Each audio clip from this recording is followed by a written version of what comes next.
Para mí es un placer estar en este foro de discusión al respecto de cómo combinar buen vivir y medio ambiente y todo el tema de educación. Quizás mi ponencia va a ser, o mis reflexiones van a ser un poquito más amplias en la relación conocimiento y vida, y ya me voy a referir por qué. Quizás empezar por una cuestión que a mí me parece importante señalar, que tiene que ver con el tema de desarrollo, ¿no? Yo creo que el concepto de desarrollo es el concepto más ecológico que existe en el mundo porque se recicla todas sus críticas, ¿no? Y en ese marco el desarrollo sustentable no es excepción de aquello. Y en ese sentido yo lo que quisiera plantear es que el mundo no necesita alternativas de desarrollo, en la cual se incluye el desarrollo sostenible, sino justamente necesita alternativas al desarrollo. Y este tema es un tema que pasa por el cambio en la matriz cognitiva, sobre todo, y ese va a ser el punto principal de reflexión que voy a tener. Me voy a manejar en el marco un poco de la filosofía y también un tanto en el marco de la política. Y en ese sentido, algo que para mí es fundamental señalar, tiene que ver justamente con el tema de que en el caso ecuatoriano se ha planteado una alternativa al desarrollo. ¿A través de qué? A través de un pacto de convivencia social, un pacto político.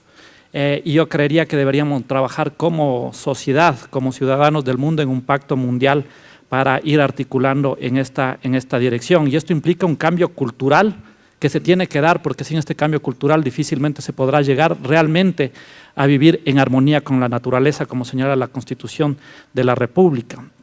Y ya me referiré al respecto. De hecho, simplemente entre paréntesis podría señalar que la mejor política en contra para bajar la reducción de emisiones de dióxido de carbono ha sido la crisis económica, ¿no? Claramente la crisis económica ha llevado a que por default se reduzcan las emisiones de dióxido de carbono, y eso es porque el sistema económico productivo del mundo es el que realmente está afectando los temas ambientales. Y si es que no atacamos a esa matriz productiva, a esa matriz redistributiva, difícilmente vamos a poder avanzar en una sociedad que viva en armonía con la naturaleza. Y desde mi punto de vista yo no me voy a referir a los temas de la tecnología, de la innovación, de la ciencia, que realmente son los temas que han sido tratados aquí, porque creo que en el corazón uno de los temas fundamentales está romper con la paradoja de Gibbons, que el hecho de una mayor producción con eficiencia energética sí ha implicado, dado que ha mejorado las condiciones de vida de la población, mayor consumo energético, lo cual no sirve de nada en estricto rigor el tema de esa eficiencia energética que se ha producido. Y en el caso del Ecuador, esta propuesta es la propuesta de la construcción de la sociedad del buen vivir. Y quizás voy a plantear temas fundamentales que nos debe llevar a la reflexión de esta construcción del buen vivir y lo que estamos haciendo nosotros como sociedad ecuatoriana. En este marco, un tema fundamental para mí es plantear el tema de que para esto se necesita la construcción, en este cambio de la matriz cognitiva, de nuevos valores sociales que disputen el sentido del valor de lo que se da en la economía real actual en el mundo, que es la economía del capitalismo. Y para eso se necesita disputar también otras métricas que permita a la ciudadanía, que permita al ciudadano común y corriente apropiarse de esta valoración que sea diferente a la valoración que se da en el capitalismo. Y esto implica tratar otro tipo de valores, otro tipo de políticas, otro tipo de educación, otro tipo de gestión del conocimiento.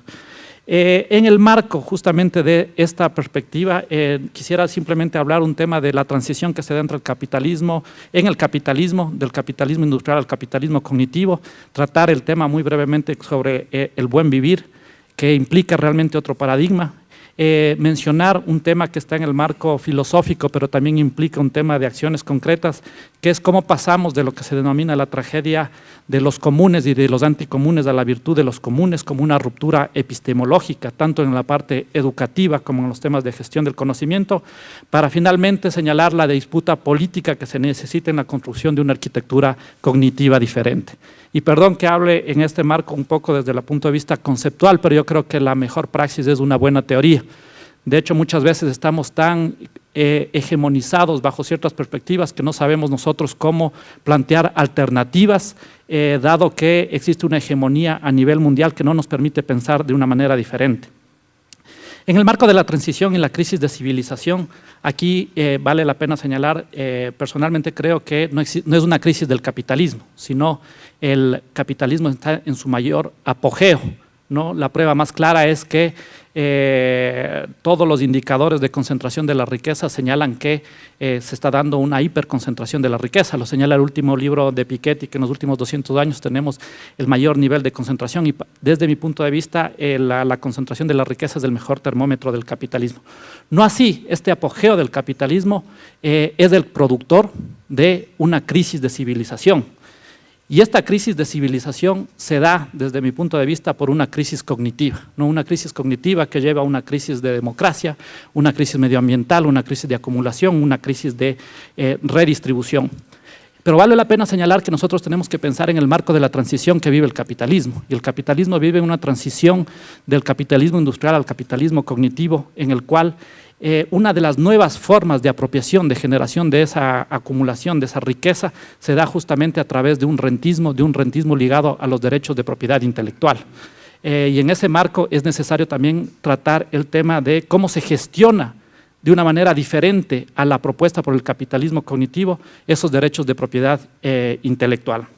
En ese sentido, Ecuador ha planteado un nuevo pacto. Y estos pactos no son pactos tecnológicos, sino son pactos políticos. Y ese pacto político es la construcción de la sociedad del buen vivir, la sociedad del summa causai, que trata en sí mismo 4 transiciones importantes en términos de construcción de otro paradigma. El paradigma de la primera transición es pasar del antropocentrismo al biocentrismo, ¿no? Fundamental en una sociedad. De hecho, es la única constitución que tiene derechos de la naturaleza y esta es una ruptura epistemológica, una ruptura social. El segundo es pasar del colonialismo a la sociedad plurinacional, en donde se rompa esta perspectiva del epistemicidio que se da a otro tipo de saberes, a otro tipo de conocimientos, y donde se puede dar un diálogo de saberes sociales mucho más allá de esta filosofía colonialista de que únicamente la ciencia occidental es la única ciencia valedera. La otra transición es del capitalismo hacia la construcción de una economía social y solidaria. La siguiente transición es de una democracia representativa a una democracia sí representativa, pero sobre todo una democracia deliberativa y participativa. Y finalmente, una que es subconjunto, llamémoslo así, del tema colonialismo, es la transición del patriarcalismo al feminismo, ¿no? En este sentido, desde mi punto de vista, desde lo que he analizado, porque esto lo he llevado más desde el punto de vista académico y también se da un punto de vista de una disputa política, es necesario la construcción de otra métrica, ¿no? Una métrica que permita disputar el sentido del valor en la sociedad, en nuestras sociedades. La métrica que es imperante en la economía general, mundial, y aquí en la economía ecuatoriana o en la economía capitalista, es la métrica que la unidad de valor de la sociedad es el dinero. El dinero que se mide a través del consumo, que se mide a través del ingreso, que se mide a través de la producción.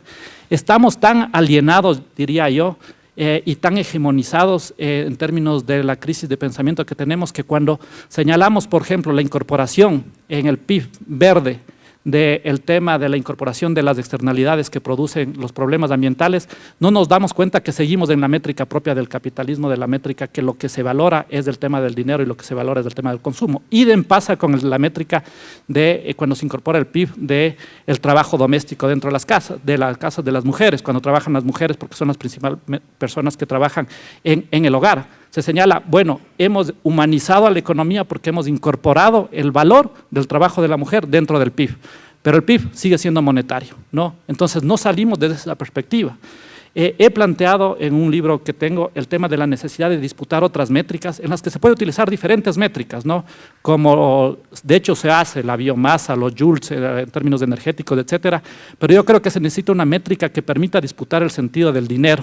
Y esa métrica que he planteado es el tema que está ligado a la vida buena, que es el tema del tiempo. ¿Por qué? Porque el tiempo, y aquí vale la pena señalar dónde se da el cambio epistemológico en el paradigma y en términos políticos, en el pacto social que se da, es que aquí no es lo importante únicamente el tema del consumo, sino lo más importante dentro de la sociedad ecuatoriana en este pacto constitucional es justamente la vida. Lo que más se valora es la vida, en la cual también está la vida humana.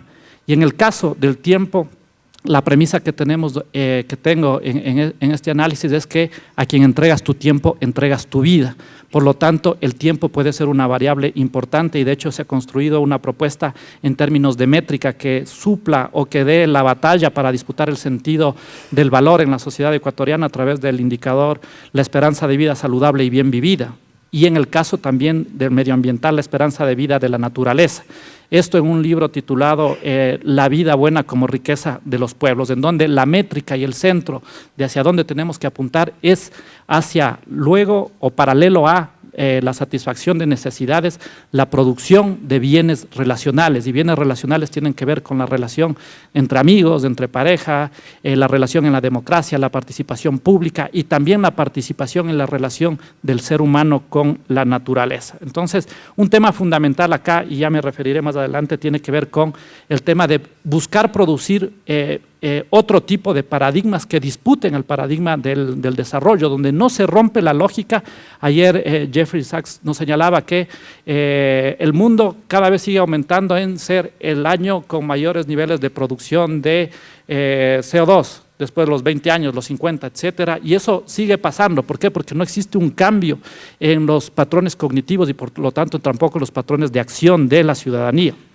En ese sentido, es necesario desde el punto de vista, llamémoslo así, de la educación, es buscar un cambio entre la tragedia de los comunes y la tragedia de los anticomunes hacia la virtud de los comunes.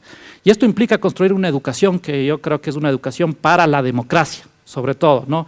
Que implica tener otro tipo de universidad. En este momento tenemos una universidad que se liga a los patrones de acumulación del capitalismo más salvaje.